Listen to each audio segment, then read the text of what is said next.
Yeah, Lach was a big baby. He was 2 pounds bigger than his brother at birth. But then he was an observer. He was happy to watch what was going on. He loved his big brother. Some of my favorite memories are of them, standing out the window, watching construction together. He was growing well. He was big, he was healthy, he was a good eater. And so that's, so typical of what SIDS is. It's a healthy, thriving baby that doesn't wake up. It was 10.5 months into Lachlan's life when Bri got a phone call from his daycare that would turn the Edwards family upside down. Lachlan had been napping and was found not breathing. EMTs were called immediately, but nothing could be done to revive him. The grief was overbearing. It's so big and it's so much that it makes it hard to talk about.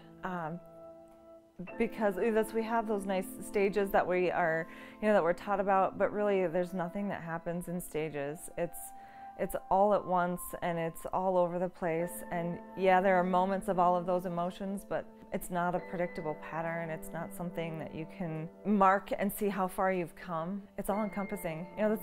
There's the little phrase about having a baby changes everything, and losing a baby changes so much more. Our worldviews don't have a space for a child to die. To be a 24-year-old picking out a burial plot for your child, that's just not part of what you have room for in your worldview. And so it crumbles everything. You have to rebuild your whole frame. It challenges your spirituality. It challenges your very existence. And so it's a lot of work. It's a lot of rebuilding. The family's immense bereavement laid the ground for the conception of Lach's Legacy, an organization promoting SIDS prevention. So I learned pretty quick that one of the things that was most helpful was to be able to reach out to other people, to make something better in somebody else's life in honor of Lach's life. That's kind of where Lach's Legacy was born.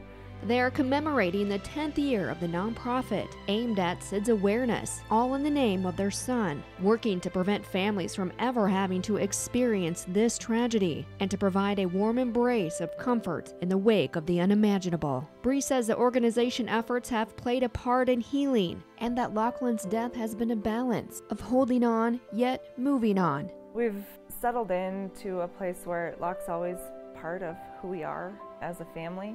And that's what feels right. That's why we talk about him regularly. His name comes up consistently. The kids know they have a brother, even the ones that came after him. They know they've got a big brother and they have a connection to him even without ever having met him. At the same time, we live life like everybody else. We have, we're engaged, we're involved, we're thriving, we're, joyful.